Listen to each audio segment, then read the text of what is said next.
Owners ng Zerin Development Corporation, liable daw ang mag-inang defensor sa umano'y trafficking scheme sa Pasig City. Ayon sa NBI, hinahanap na nila ang iba pang sangkot sa kaso. Yan ang Ayan na mga kababayan. Wala na ho. Oo. Talagang lalong tumitibay na ho ang ebidensya laban po rito sa pamilya ni Depensor na siyang mga kababayan ko. Ha? Na silang talaga ang may-ari ng bahay Bengbangan at bahay Batakan. Tangina, no, mga kababayan, paano kaya naaatim nito pang isang ngongo na to, ano? 'Di ba? Paano naaatim ng isa pang ngongo etong ganitong gawain?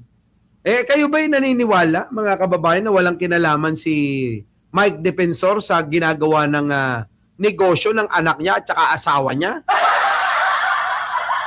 Hindi ba yan nag-uusap ng gabi kapag magkatabi sila? O sabihin, di ba? Siyempre, honey, o ano pa man tawag nila, palangga, o gano'n, ano.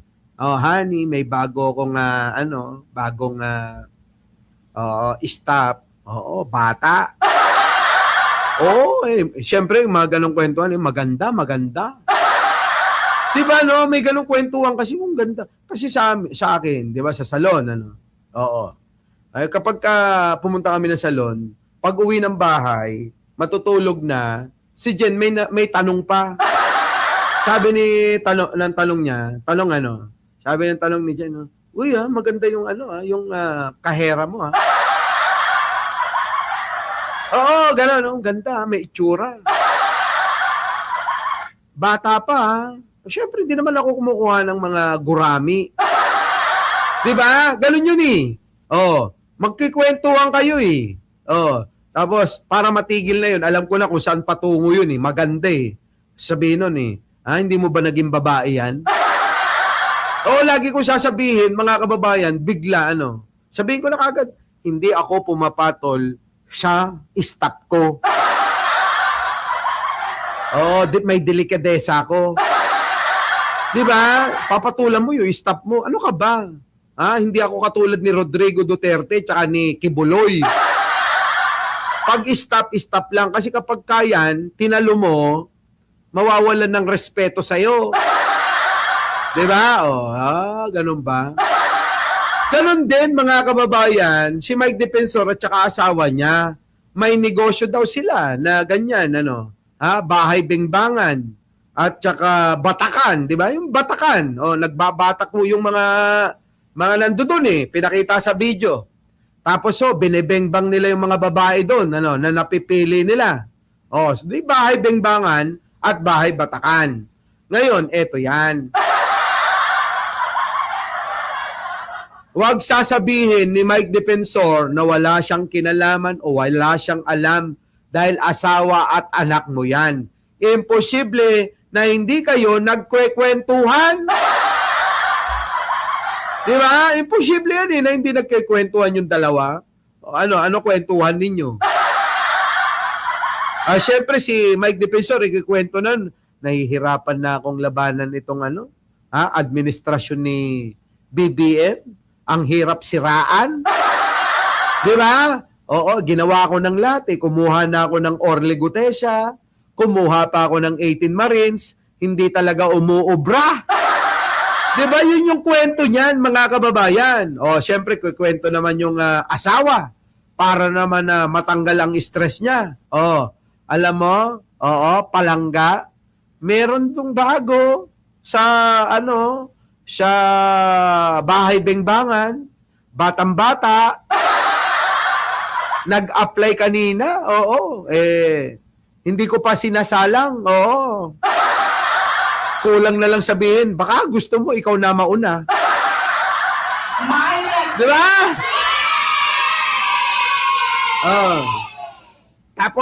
Tapos sasabihin ni Mike Depensor, wala kaming alam dyan. Hindi ko alam yan. Di ba? Ganun ang mga mag-asawa. Di ba? Pag mag-asawa nag-uusap, naging errands mo ngayong maghapon, anong nangyari, nagkaroon ka ba ng problema, Oh, okay ka ba? Ganon, di ba? Kamusta yung trabaho mo? Ganon, di ba? May pasaway ba? Ganon ang mag-asawa. Di ba? Ganon yun eh. Oo, live ito. Oh, live. Oh, nagtatanong eh, si Jack, di ba? Sabi ni Chessman, alam na, alam. Oo naman, oh. Alam na, alam ko yan. Ano ba? Oh, eto na. Ano na nangyari? Agenda Weekend Report ni John Reyes Calata ng Abante. Kumbensido si National Bureau of Investigation Director Melvin Matibag na may pananagutan ng mag-ina ni dating Congressman Mike Defensor sa sinalakay na nightclub at hotel sa Pasig City na dawit umano sa trafficking scheme. Sa panayam sa Agenda Weekend, iginiit ni Matibag na bilang mga nakalistang may-ari ng mga sangkot na establishmento, dapat alam ni na Julie Defensor at anak nitong si Miguel Defensor ang mga operasyon at kalakaran dito. Kita niyo mga kababayan ko? Ha? Tama! Mga kababayan ko, pagpasok mo ng Bengbangan, bahay Bengbangan, wala nang labasan yun. Ha? May konektado ng mga daanan papunta doon sa hotel. Oo. Hindi sila hiwalay. Magkasama. Ang nakakapag nga lang dito, tampo, hindi man lang tayo nakapunta, chess master, Sana bago ma-raid man lang na-experience natin no? Kung alam ko lang na ganyan, meron palang ganyan, di lahat ng vlogger natin, kapag bino-blow out natin, dyan ko na lang dinala. Di ba? Wala ho Doon kami pumupunta sa maayos. Clean massage. Hindi ho sa ispakol. Di ba? Tuloy. Nangyari umano ang sexual activities sa property na iniuugnay sa Zerin Development Corporation kung saan chairman si Julie habang treasurer naman si Miguel. Nako! Grabe, no? Oo, hindi natin pwedeng isama dyan si Arnold Lopez. Magagalit si Ai Chang. Di ba? Grabe, no? Ano sabi? Na iniuugnay sa Zerin Development Corporation kung saan chairman si Julie habang treasurer naman si Miguel. Kita nyo? Chairman, treasurer yung anak, chairman yung asawa ni Mike Defensor. Tapos sasabihin, wala kaming kinalaman dyan. Ang gagago, no? Ginagago tayo, ginagawa tayong bobo nito. Well, may mga testimonya po, nandoon na po, na-submit na rin po yan sa, sa piskalya. Pero, ang importante po kasi dyan, under the Human Trafficking Act, kung kayo po ay nagpimintin ng establishmento na ginagamit sa human trafficking, kayo po ay liable. Tinagla naman ni Matibag ang pahayag ni Julie Defensor na pamumulitika lang ang isinampang kaso laban sa kanya at kanyang anak. Well, malinaw naman po, ang ebidensya nagsasabi po, so paano po magkakaroon ng politika? So, maganda po sagutin at ipaliwanag po sa tamang forum. Oo nga, ipaliwanag nyo na sa korte yan. Pamumulitika, bakit? Nakaupo ba kayo sa sa gobyerno? Bakit mayor ba si Defensor? Congressman ba si Defensor? Secretary ba si Defensor? Wala namang katungkulan Naninira lang ng naninira. Diba? Yan yun. Pag laging sabihin at ilihis lang na politika ito. Kinumpirma ng NBI official na may iba pa silang tinitignan na mga personalidad na posibleng dawit sa naturang trafficking scheme. Nako, damay-damay na ho ito.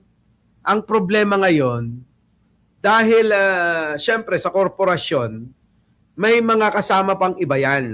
Hindi lang naman pwedeng yung anak at asawa ni Mike Defensor.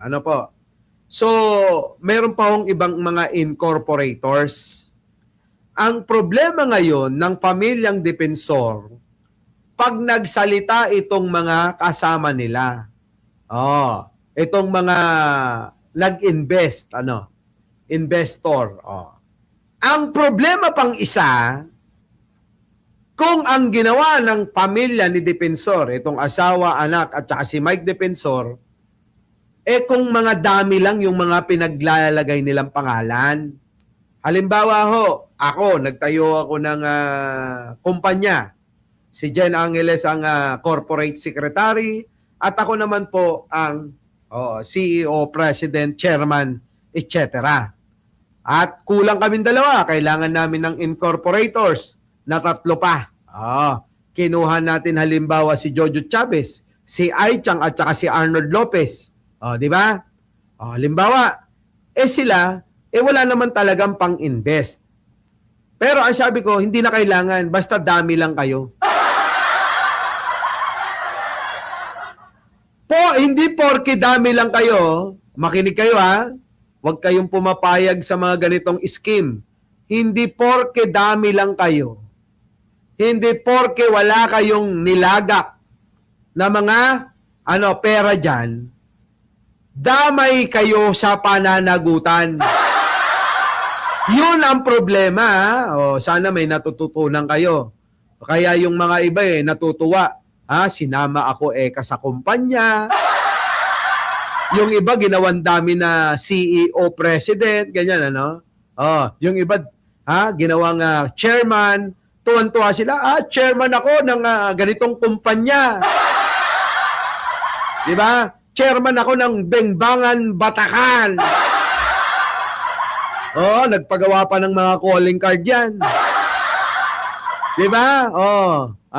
Bengbangan Batacan Corporation. Chairman, Ai Chang. Di ba? Nakalagay doon, CEO, Arnold Lopez. President, Jojo Chavez. Puta, tuwa sila dahil nandun yung mga pangalan nila, no? Hindi nila alam, madadali sila. Illegal. Kung illegal yung magiging kumpanya na ginawa silang dami o kahit hindi illegal, nagkaroon ng problema sa gobyerno, nagkaroon ng mga problema sa pag mismanage ng mga tao. Nako, yari kayo. Baka akala nyo, Baka akala nyo. Di ba, no? Yun, ano yun yan, Maring Gina, isipin yung maigi yan. Kuya Dondon. Di ba?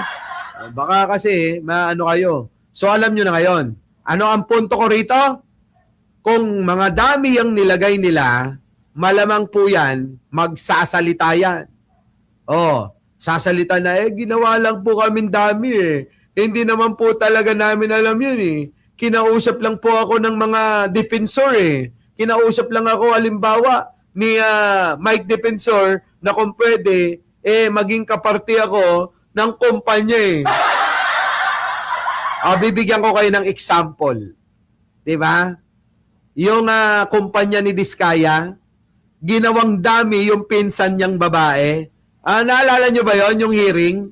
Diyan sa may Senado, tsaka Kongreso. Diba ginawang dami niya yung pinsan niyang babae? Pag tinignan mo, hindi naman mukhang CEO at hindi mukhang presidente. Naalala nyo yun? Mga kababayan ko, pag tinignan nyo, mukhang katulong Katulong lang ni Diskaya hindi disclaimer Disclaimer para lang may paliwanag natin yung pinupunto natin. Tama, di ba? Ano nangyari? Pati siya kulong. Kaya mga kababayan, bago kayo pumayag sa mga pagpapalagay ng mga pangalan sa mga kumpanya, nilalagay, ginagamit yung mga pangalan nyo sa mga utang-utang kahit maging co-maker kayo. Naku, mga kababayan, meron kayong pananagutan, maniwala kayo. Yaan. Nasa na yun? Dito tayo. At ilihis lang na politika ito. Kinumpirma ng NBI official na may iba pa silang tinitignan na mga personalidad na posibleng dawit sa naturang trafficking scheme at kung ano-ano pa ang mga kasong maaaring isampa laban sa kanila. Para sa Agenda Weekend, John Riz Galata. Maraming babae kasi kumakapit sa patali. Eka nga. Walang matitinong Nako. Ewan ko ba, ewan.